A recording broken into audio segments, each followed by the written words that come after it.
Hello and welcome back to 365 Days with mxmtoon. I'm Maia, a singer, songwriter, video maker, Oakland native, and a word wizard. I'm also a big fan of history. I love untold stories, gross facts, hidden secrets, anything weird, dark, and funky from the past. So each day, I'm going to share a few of my favorite deep cuts with you. So let's take a look at today's stories. It's 365 with mxmtoon. New facts every day, so don't leave too soon. I'm gonna teach you stuff, no it won't be tough. Gonna go a year till you've had enough. It's 365 mxmtoon. Today, in 1884, the first part of the first edition of the Oxford English Dictionary was published, but it wasn't the same A to Z dictionary that we know of today.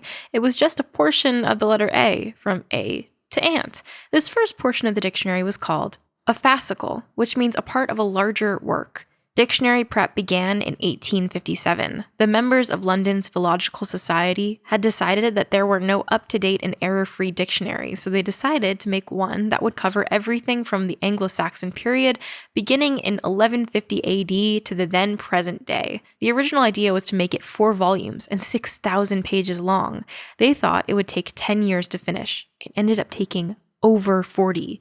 Turns out that cataloging all the words is more complicated than it actually seems. The first edition was also way longer than expected, clocking in at 10 volumes and 400,000 words. The final fascicle wasn't published until 1928, and as soon as it was completed, the editors began updating it. A supplement was published nearly as soon as the first edition was finished in 1933. There are some interesting differences between the original Oxford English Dictionary and the regular dictionaries of today. This dictionary traced the origin of every word and included out a date of definitions, creating a chronological history of every word or phrase with extensive cross-referencing and etymology. As you probably know, most dictionaries are more of a word and pronunciation and definition type of deal. The seemingly simple word set actually hit the longest entry in the entire dictionary. Its entry is over 60,000 words long and contains 430 different uses.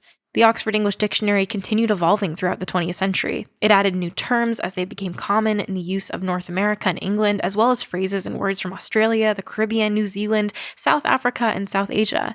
The people behind the dictionary began working on an electronic edition in 1984. They estimated it would take 5 years and cost millions of dollars.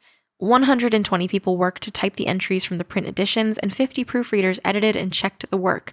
It ended up taking more than 5 years. 16 years, in fact, and the dictionaries went online in the year 2000. The print edition still exists with 20 volumes and weighing almost 140 pounds altogether. If just one person were working to type all 59 million words up, it would take 120 years. But the Oxford English Dictionary is just one dictionary. There are several different dictionary versions out there, and you'd be surprised at how different they all are. Though at first glance, you might think, a dictionary is a dictionary, the different versions have a totally different background and experience. There can be debate over the meaning and use and even spelling of words, and it's up to the editor of each dictionary to make those calls. Language is a fluid thing, and humans have the power to evolve it and change it with time. Of course, people who edit the dictionaries have a huge impact on that. What words would you include in your dictionary? All right, buckle your seatbelts because I'm about to say the word dictionary even more. The earliest dictionaries date back to 2000 BC. These dictionaries were organized by topic instead of alphabetically, and they were often used in conjunction with religious documents to understand difficult topics.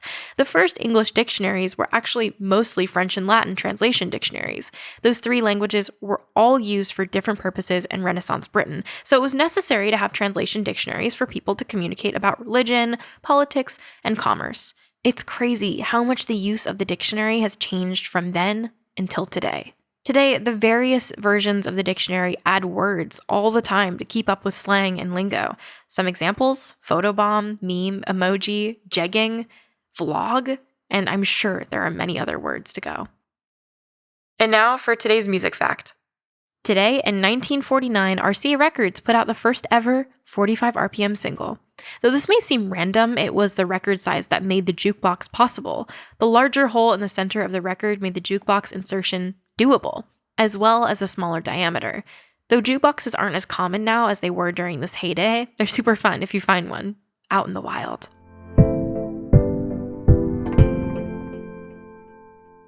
And now for our final segment of the day, I'm going to go into my own photo archives to see what I was up to on a February 1st in my life. On February 1st, 2018, I took a screenshot of a Hypebeast Instagram post that said, it didn't say anything actually, it was just a photo of Balenciaga Crocs.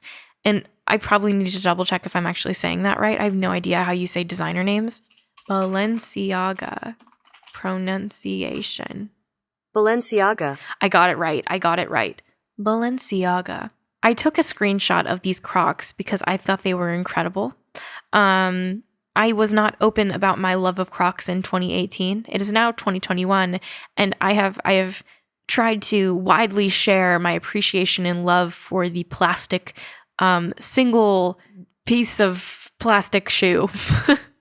I love Crocs. I think that they're incredibly comfortable. I think they're really funny, and I think they get a bad rep. And so I was very stoked when I saw that Balenciaga added platform Crocs to its luxury footwear selection. I think that was hilarious. I really wanted a pair. I don't have a pair. Maybe I'll get one eventually. Thanks so much for listening, and remember to subscribe wherever you listen to podcasts so you can... I didn't do that right. Thanks so much for listening, and remember to listen tomorrow and through the rest of the year. If you please subscribe wherever you listen to podcasts and follow at 365 Days mxmtoon on your preferred social media platforms.